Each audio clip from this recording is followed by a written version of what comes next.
नमस्कार और स्वागत है लखनऊ की एक बहुत ही खास इमारत की इस गहरी पड़ताल में। नमस्कार।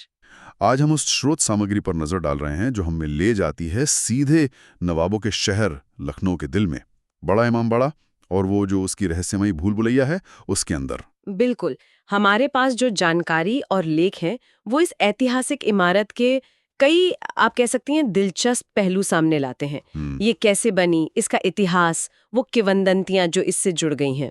ये सिर्फ एक बिल्डिंग नहीं है, ये अपने आप में एक कहानी है पूरी। हाँ, और हमारा मकसद भी यही है कि इस कहानी के जो सबसे ज़रूरी हिस्से हैं उन्हें आपके सामने रखें। मतलब ये इमामबाड़ा क्यों बना, कैसे बना, इसकी जो बनावट है, आर्किटेक्चर, उसमें क्या खास बात है, और वो भूल भुलैया क्या वो वाकई इतनी रहस्यमयी है जितना लोग कहते हैं? क्योंकि ये सिर्फ एक मजहबी जगह तो नहीं है, उससे कहीं ज्यादा है। सही बात है। और देखिए, इस पड़ताल की शुरुआत ही एक ऐसी बात से होती है जो थोड़ी चौंकाने वाली है, और लेखों में भी इस पर जोर दिया गया है। ये जो इतनी शानदार इमारत खड़ी है ना, ये असल में एक भयानक अकाल के दौरान लोगों को राहत देने के लिए एक बड़े प्रोजेक्ट की तरह शुरू हुई थी। अच्छा, अकाल के दौरान? जी हाँ, ये मतलब संकट के समय में कैसे कुछ रचनात्मक और इंजीनियरिंग का कमाल हो सकता है, हाँ। उसकी एक मिसाल है। तो फिर यहीं से शुरू करते हैं। ये जानना जरूरी है, जैसा आपने कहा, इमामबाड़ा आखिर होता क्या है, खासकर उनके लिए जो शायद ये शब्द पहली बार सुन रहे हों। हाँ, देखिए, इमामबाड़ा जो है वो मूल रूप से शिया मुस्लिम समुदाय के लिए एक, आप कह सकते हैं, एक महत्वपूर्ण स्थल है। एक हॉल या इमारत जहां मुहर्रम के महीने में वो लोग इमाम हुसैन और करबला के शहीदों को याद करते हैं। शोक सभाएं होती हैं जिन्हें मजलिस कहते हैं। तो ये धार्मिक जगह तो है ही, पर साथ ही सामाजिक और सांस्कृतिक गतिविधियों का भी केंद्र बन जाता है अक्सर। और लखनऊ का ये वाला बड़ा इमामबाड़ा, नाम से ही लगता है काफी भव्य होगा। जी हाँ, काफी बड़ा है। इसे बनवाया था अवध के नवाब आसिफ उद्दौला ने, और ये बात है करीब 1784 की, है ना? हाँ, 1784 के आसपास ही इसका निर्माण शुरू हुआ। लखनऊ शहर के बिल्कुल बीच में है ये। पर इसके बनने की जो वजह है वो वाकई में खास है, जैसा मैंने अभी कहा। हाँ, वो अकाल वाली बात। बिल्कुल। लेख इस पर काफी कुछ बताते हैं। हुआ ये कि 1780 के दशक में अवध के इलाके में और आसपास बहुत जबरदस्त सूखा पड़ा, अकाल पड़ा। फसलें खत्म हो गईं, भुखमरी फैल गई। ओह! तो जो नवाब थे आसिफ उद्दौला, वो अपनी उदारता के लिए जाने जाते थे। तो उन्होंने सिर्फ खैरात नहीं बांटी, बल्कि लोगों को काम देने का फैसला किया। और काम क्या था? यही विशाल इमामबाड़ा बनाना। अरे वाह! ये तो मतलब एक तरह की एम्प्लॉयमेंट गारंटी स्कीम हो गई उस जमाने की। हाँ, कुछ वैसा ही समझ लीजिए। स्रोत में एक बड़ी दिलचस्प कहानी भी मिलती है। पता नहीं कितनी सच है, पर है दिलचस्प। बताइए। कहते हैं कि रोज हजारों लोग काम पर लगते थे। आम मजदूर दिन में दीवारें बनाते थे, और रात में कुछ शरीफजादे या अमीर लोग जो शायद सबके सामने दान दक्षिणा नहीं देना चाहते थे, वो आते थे और दिन में जो काम हुआ था उसका कुछ हिस्सा गिरा देते थे। गिरा देते थे? लेकिन क्यों? ताकि काम जल्दी खत्म न हो। इससे ये होता था कि काम लंबा खिंचता था और ज्यादा से ज्यादा दिनों तक लोगों को मजदूरी मिलती रहती थी, खाना मिलता रहता था। कमाल है। हाँ, ये दिखाता है कि नवाब का इरादा सिर्फ एक इमारत बनाना नहीं था, बल्कि मुसीबत के समय में लोगों की मदद करना था, वो भी लंबे समय तक। ये जो मानवीय पहलू है ना, वो इस इमारत की नींव में है। ये बात तो वाकई सोचने पर मजबूर करती है, एक शासक की ऐसी सोच। खैर, अब जरा इमारत की बनावट पर आते हैं। स्रोत कहता है कि यह वास्तुकला का, आर्किटेक्चर का एक चमत्कार है, खासकर वो जो बीच का बड़ा हॉल है। हाँ, और ये कोई बड़ा चढ़ाकर कही गई बात नहीं है। बड़ा इमामबाड़ा का जो सेंट्रल हॉल है, वो दुनिया के सबसे बड़े मेहराबदार यानी वॉल्टेड हॉल्स में गिना जाता है, जो बिना किसी अंदरूनी पिलर या बाहरी सपोर्ट जैसे लोहे के गार्डर वगैरह के खड़ा है। बिना पिलर के? जी हाँ, लेख के हिसाब से इसकी लंबाई करीब 50 मीटर, मतलब लगभग 160 फीट, और ऊंचाई कोई 15 मीटर यानी 50 फीट के आसपास है।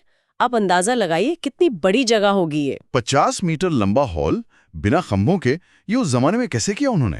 क्या स्रोत बताते हैं कि तकनीक क्या थी? हाँ, लेख बताते हैं, और यहीं पर उस समय के जो आर्किटेक्ट और कारीगर थे उनका असली कमाल नजर आता है। इसको बनाने के लिए खास तरह की ईंटों का इस्तेमाल हुआ, जिन्हें लखौरी ईंटें कहते हैं। अच्छा। ये पतली पक्की हुई ईंटें होती थीं। अच्छा। इन्हें एक खास पैटर्न में एक दूसरे में फंसाकर इंटरलॉक करके जमाया गया, और जोड़ने के लिए चूना, सुर्खी यानी पिसी ईंट, दालों का पानी और ऐसी ही कुछ देसी चीजों का गारा मतलब मोटर इस्तेमाल किया गया। मतलब ईंटों ने ही एक दूसरे को संभाल लिया, जैसे कोई 3D पजल हो। बिल्कुल। वजन को इस तरह बांटा गया कि वो दीवारों और नींव पर बराबर फैले, किसी एक जगह पर इकट्ठा ना हो। छत का जो घुमावदार डिजाइन है वो भी इसमें मदद करता है। और ये सब पूरी तरह से लोकल मटेरियल और अपनी पारंपरिक भारतीय तकनीकों से हुआ। हाँ, थोड़ा मुगल और फारसी स्टाइल का असर दिखता है, पर इंजीनियरिंग एकदम मौलिक थी। और खास बात ये कि इसमें कहीं भी लोहे का बीम या कोई फ्रेम इस्तेमाल नहीं हुआ। तो ये सिर्फ कारीगरी नहीं थी, बल्कि उस वक्त के हिसाब से कम संसाधनों में एक टिकाऊ और मजबूत स्ट्रक्चर बनाने का तरीका भी था, खासकर अकाल के समय जब बाहर से सामान लाना भी मुश्किल रहा होगा। बिल्कुल सही पकड़ा आपने। ये इंजीनियरिंग उस दौर की जरूरत और समझदारी दोनों का प्रतीक है। और यही बारीकी आपको इमारत के दूसरे हिस्सों में, खासतौर पर उस भूल भुलैया में भी दिखेगी। स्रोत बताते हैं कि वो इतनी जटिल है, फिर भी उसमें हवा और रोशनी आने जाने के लिए झरोखे और रोशनदान बनाए गए हैं ताकि अंदर दम ना घुटे। तो अब आते हैं उस हिस्से पर जिसका नाम सुनते ही सबके कान खड़े हो जाते हैं, भूल भुलैया। ये नाम ही अपने आप में रहस्य और रोमांच जगाता है। स्रोत क्या कहते हैं इसके बारे में? लेखों के मुताबिक ये भूल भुलैया कोई अलग से बनी हुई चीज नहीं है, बल्कि ये इमाम बाड़े की ऊपरी मंजिलों पर है। वो जो नीचे बड़ा सा हॉल है ना, उसके ऊपर ये पतले पतले घुमावदार रास्तों, तंग सीढ़ियों और बेशुमार दरवाजों का एक जाल है। बिल्कुल। कितना बड़ा जाल है ये, कोई अंदाजा? स्रोत कहते हैं कि इसमें 1000 से भी ज़्यादा एक दूसरे से जुड़े हुए रास्ते हो सकते हैं और सैकड़ों सीढ़ियां हैं जो ऊपर नीचे अंदर बाहर पता नहीं कहाँ कहाँ ले जाती हैं। पर सबसे मज़ेदार और कंफ्यूजिंग चीज़ है इसके दरवाजे। हाँ, मैंने भी ये सुना है कि दरवाजे बिल्कुल एक जैसे दिखते हैं। बिल्कुल। लेख में जिक्र है कि करीब 489 दरवाजे या मेहराब वाले रास्ते हैं जो दिखने में हूबहू एक जैसे हैं। 489? जी। और इनमें से कई रास्ते तो आगे जाकर बंद हो जाते हैं, बस दीवार आ जाती है। कुछ आपको गोल घुमाकर वहीं वापस ले आते हैं जहां से चले थे, और कुछ दरवाजे ऊपर छतों पर या किसी छुपी हुई बालकनी में खुलते हैं। ये जानबूझकर ऐसा बनाया गया कि इंसान भ्रम में पड़ जाए। पर क्या इसका मकसद सिर्फ मजाक करना या भटकाना था, या कोई और वजह भी थी? अक्सर ऐसी जटिल चीजों का कोई छुपा हुआ मतलब होता है।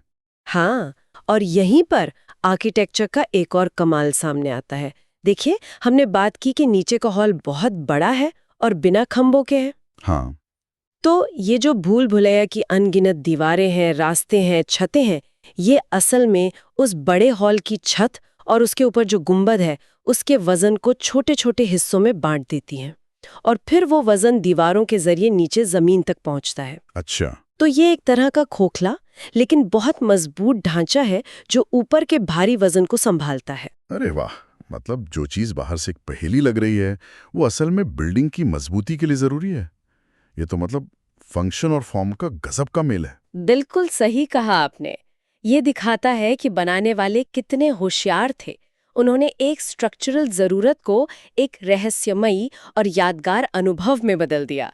और जैसा पहले कहा, ये सब बिना लोहे या मॉडर्न बीम्स के हुआ, सिर्फ ईंट और चूने के गारे से। ये अपने आप में इंजीनियरिंग का एक नायाब नमूना है। भाई वाह। अच्छा, अब इतनी रहस्यमयी जगह है तो यकीनन इससे कई कहानियां, किंवदंतियां भी जुड़ी होंगी। क्या कहते हैं स्रोत इस बारे में? वो गुप्त सुरंगों वाली बात तो बहुत सुनने में आती है। हाँ, कहानियों की तो कोई कमी ही नहीं है। लेखों में भी इसका जिक्र आता है। सबसे आम कहानी तो यही है गुप्त अंडरग्राउंड सुरंगों की। कहते हैं कि यहाँ से कई सुरंगें निकलती थीं। एक दिल्ली तक जाती थी, एक फैजाबाद तक जो उस समय अवध की राजधानी होती थी, और एक इलाहाबाद यानी आज के प्रयागराज तक। दिल्ली तक? इतनी लंबी? हाँ, यही कहा जाता है। कुछ लोग तो गोमती नदी के नीचे से जाने वाली सुरंग की भी बात करते हैं। क्या इन सुरंगों का कोई सबूत भी मिला है, या ये आज भी हैं? देखिए, स्रोत यही बताते हैं कि इनमें से ज्यादातर सुरंगें या तो सुरक्षा की वजह से बंद कर दी गईं या वक्त के साथ खुद ही बंद हो गईं। उनका वाकई में अस्तित्व था या नहीं, या वो कितनी लंबी थी, इसका कोई पक्का पुरातात्विक मतलब आर्कियोलॉजिकल सबूत मिलना मुश्किल है। पर ये कहानियां वहाँ के लोकल फोकलोर का हिस्सा बन गई हैं। पीढ़ी दर पीढ़ी लोग सुनाते हैं और इससे उस जगह का रहस्य और बढ़ जाता है। और जहाँ सुरंगें होती हैं वहाँ अक्सर छिपे हुए खजानों की कहानियां भी आई जाती हैं। बिल्कुल, ये भी एक आम धारणा है। वहाँ लोग कहते हैं कि नवाबों ने अपना खजाना या कोई ज़रूरी कागजात इन सुरंगों में या भूल भुलैया के ही किसी छुपे हुए कोने में छुपा दिए थे, खासकर जब अंग्रेज़ों का दौर आया। अच्छा। हालांकि आज तक ऐसा कोई खजाना मिला तो है नहीं, पर ये कहानियां सुनने में रोमांच तो पैदा करती ही हैं। हाँ, खजाने की बात तो शायद कल्पना हो, लेकिन लेख एक और मकसद की तरफ इशारा करते हैं, सुरक्षा। क्या इस भूल भुलैया का कोई स्ट्रैटेजिक इस्तेमाल भी था? हाँ, और ये वाला पहलू काफी लॉजिकल लगता है। आप सोचिए, अगर कोई दुश्मन या कोई घुसपैठिया इमाम बाड़े में घुल जाए तो इस अनजान और उलझे हुए रास्तों के जाल में उसका भटक जाना तो पक्का ही था। हाँ, बिल्कुल। वो आसानी से पकड़ा जा सकता था। जी। और दूसरी तरफ जो नवाब के सैनिक या गार्ड होते जो इन रास्तों को जानते थे, वो दीवारों के बीच बने गुप्त रास्तों से या ऊपर की गैलरियों से दुश्मन पर नजर रख सकते थे और जरूरत पड़ने पर हमला भी कर सकते थे, वो भी बिना दिखे। अच्छा, मतलब ये एक तरह का डिफेंस मैकेनिज्म भी था। जी हाँ, ये इमारत को अंदर से सुरक्षा देता था। दीवारों की मोटाई और रास्तों की बनावट भी ऐसी है कि आवाजें भी कई बार बड़ी अजीब तरह से ट्रैवल करती हैं। कहते हैं कि दीवार के पास फुसफुसाओ तो दूर तक सुनाई दे सकता है। ये निगरानी में भी मददगार होता होगा। तो ये सिर्फ पहेली नहीं, एक किले जैसा सुरक्षा घेरा भी था अंदर ही अंदर। वाकई, एक इमारत और इतने सारे पहलू, धार्मिक, सामाजिक, आर्किटेक्चर, इंजीनियरिंग, रहस्य, सुरक्षा, ये तो मतलब अविश्वसनीय है। अच्छा, अगर आज कोई इस अनुभव को लेना चाहे तो क्या सलाह दी जाती है? वो भूल भुलैया में खो जाने का डर तो असली लगता है। डर बिल्कुल असली है और कई लोग भटक भी जाते हैं सच में। इसीलिए स्रोत भी यही कहते हैं और वहाँ के लोकल लोग, गाइड सब यही सलाह देते हैं कि भूल भुलैया में कभी अकेले या बिना जानकारी के ना जाएं। हमेशा एक लाइसेंस्ड वाला गाइड साथ लेना चाहिए। वो न सिर्फ आपको सही सलामत बाहर निकालेंगे, बल्कि रास्ते में आपको इसके इतिहास, किस्से, इसकी बनावट की बारीकियां सब समझाते हुए ले जाएंगे। तो यात्रा ज्यादा मजेदार और जानकारी भरी हो जाती है। और क्या इमामबाड़ा कॉम्प्लेक्स में सिर्फ भूल भुलैया ही है देखने लायक, या और भी कुछ है वहाँ? नहीं, परिसर काफी बड़ा है और भी महत्वपूर्ण इमारतें हैं। एक तरफ तो बहुत शानदार असफी मस्जिद है, वहां नमाज होती है और उसकी अपनी खूबसूरत वास्तुकला है। अच्छा, दूसरी तरफ एक पुरानी बावली भी है, मतलब सीढ़ीदार कुआं। वो उस समय पानी का एक जरूरी स्रोत था और उसकी बनावट भी देखने लायक है। और मैंने सुना है कि इमामबाड़े की छत से पूरे शहर का बड़ा अच्छा नज़ारा दिखता है। जी हाँ, बिल्कुल। जब आप भूल भुलैया से होते हुए छत पर पहुंचते हैं तो वहां से पुराने लखनऊ शहर का एक बहुत ही खूबसूरत पैनोरेमिक व्यू मिलता है।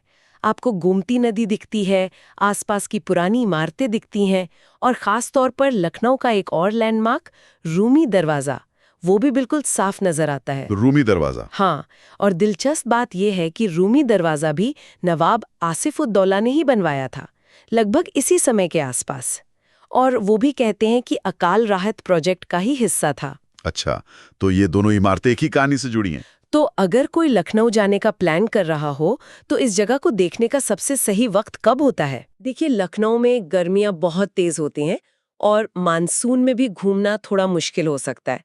तो आमतौर पर अक्टूबर से लेके मार्च तक का जो समय है वो सबसे अच्छा माना जाता है। मौसम अच्छा रहता है, सुहावना रहता है, तो आप आराम से पूरा कॉम्प्लेक्स घूम सकते हैं, एक्सप्लोर कर सकते हैं।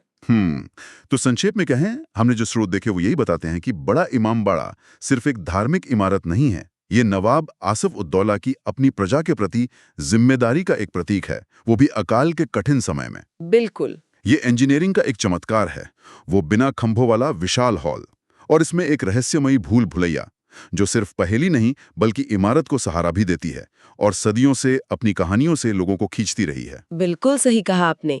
ये इतिहास, वास्तुकला, इंसानियत और रहस्य का एक अनूठा संगम है, लखनऊ की पहचान का एक बहुत अहम हिस्सा। चलिए, तो इस गहरी पड़ताल को यहाँ रोकते हुए अपने श्रोताओं के लिए एक सवाल या एक विचार छोड़ जाते हैं। हाँ, जरूर, इस पर सोचिएगा जरूर। आज हमारे पास कंप्यूटर से डिजाइन बनते हैं, भारी भारी मशीनें हैं, हर तरह की मॉडर्न टेक्नोलॉजी है, तब भी शायद ऐसी जटिल और इतने सारे मकसद वाली इमारत बनाना एक चुनौती हो। तो सोचिए, आज से 225 साल पहले बिना इन सब सुविधाओं के, और वो भी एक भयानक अकाल की मुसीबत के बीच, इसे बनाने के लिए किस दर्जे की इंसानी सूझबूझ, प्लानिंग, गणित का ज्ञान और मिलजुल कर काम करने की भावना की जरूरत पड़ी होगी। हाँ, या शायद ये सोचने के लिए कि कैसे आर्किटेक्चर सिर्फ ईंट गारे का ढांचा नहीं होता। वो अपने समय की कहानी कहता है, जरूरतें पूरी करता है और कभी-कभी ऐसे रहस्य और प्रतीक बना देता है जो वक्त के साथ और गहरे होते जाते हैं और हमें बार-बार अपनी तरफ खींचते हैं। अगर आपको ये वीडियो पसंद आई है तो इसे ज़रूर लाइक करें, कमेंट सेक्शन में अपना ओपिनियन बताएं और चैनल को ज़रूर सब्सक्राइब करें। मिलते हैं अगली वीडियो में, तब तक के लिए नमस्कार।